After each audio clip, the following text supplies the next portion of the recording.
Rosi Crane, welcome. Thank you. What do you do at the museum? Well, I'm a recently appointed Honorary Curator History of Science, which means that I ferret around and fertle around trying to get information on all the hundreds and millions and things of objects about which we have no real documentation. Where do you start? Good question. I start usually with the person that I know best, which is this man here. Did you know about this gentleman before? I did. I did my thesis on this gentleman. Really? Yes. So it's very, very recent. There's not one pencil mark or no, the ink is not yet dry on my thesis, I'm afraid.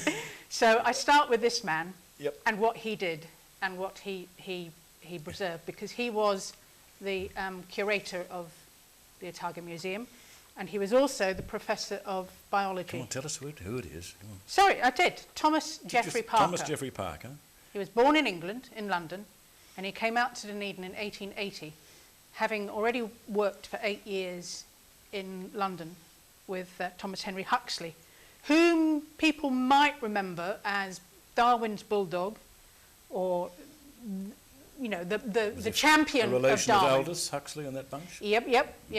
All the Huxleys emanate from Thomas Henry Huxley. So this is Thomas Jeffrey Parker. This is Thomas Jeffrey. And the other note I have in front of me is Glycerine stomachs. Yeah.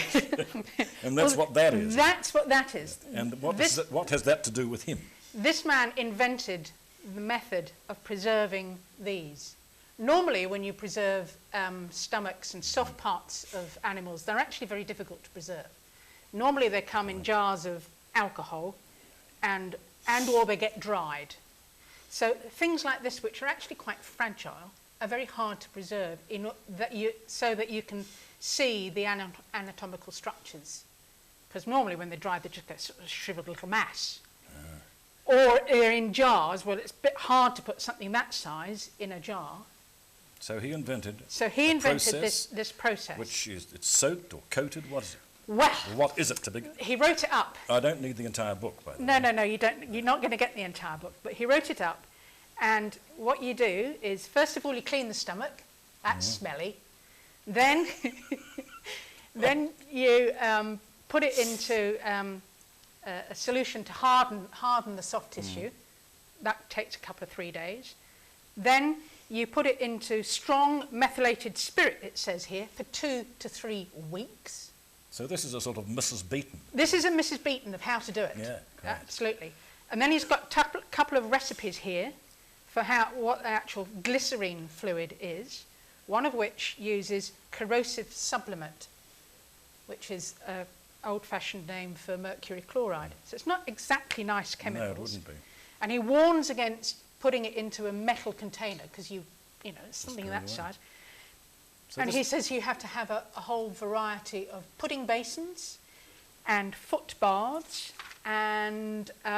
You're fascinated by this. Souptureens. Okay, so you've done all that for 2 or 3 weeks, and then it's a long and complicated process. And then you stick it in a bath of hot glycerine fluid. So you've got to keep it at 40 degrees centigrade. This is why we don't do it these days. For another 2 or 3 weeks. So if you're keeping that hot, so it means that some poor bugger, him and his 2 unwitting assistants, had to keep the thing hot all the time, for 2 or 3 days. And in the end, you come up with something like this, which is what the stomach. Did I ask you what is it? No, you didn't. This is the. It's actually part of the intestinal tract of a shark. I see. It's not actually the stomach, it's the bit that comes after the stomach. Offering a very valuable service of science to museums, was he not? And to research. Absolutely. But it sounds a very ponderous way of doing it, poor thing. Well, his particular forte was evolution. He was an evolutionist through and through and through. And at the end of the 19th century, one of the ways that you could do evolution was to compare the anatomy of various animals and put them on a tree. In an evolutionary tree. Yep. And what he did with this, and which is why you've got the bit cut out of it, he worked out the surface area of this thing. If I don't know if you can get your camera and have a look down the end of it, right down the end. Yep. Or maybe do that in a bit. you can see it's a spiral valve. So for something that's that long, you're increasing the surface area I by got you. Yep, I whatever, understand. however Right. much. He calculated it out, not in this paper, in another one, what he wrote up for a journal in London. And that increases the absorption area for the digestion of the course. said shark. So you can have a long, thin shark with a very big, effective thingy. It's astonishing, isn't it? Right, And so- there are lots of things that he did with this. He tried it with, we've got the stomach of a whale. Oh, You yes, know, quite. Cleaning out a stomach of a whale, it's sort of got in bits and pieces. That thing is, quite big and bulbous. He had a go with all sorts of things. And you can also use it on skeletons of cartilaginous fish, So it was sharks and rays and things. Very, very, very useful to research. We're running out of time, I'm sorry, but I've been sort of contemplating this Damien Hirst dish rack. Damien Hirst Thank you for bringing it in. has got I nothing think- on this. No, quite. It's all been done before, Damien, you've had it. Well, Thomas Jeffrey Parker was remarkable. He Thank you for bringing him to our attention. absolutely.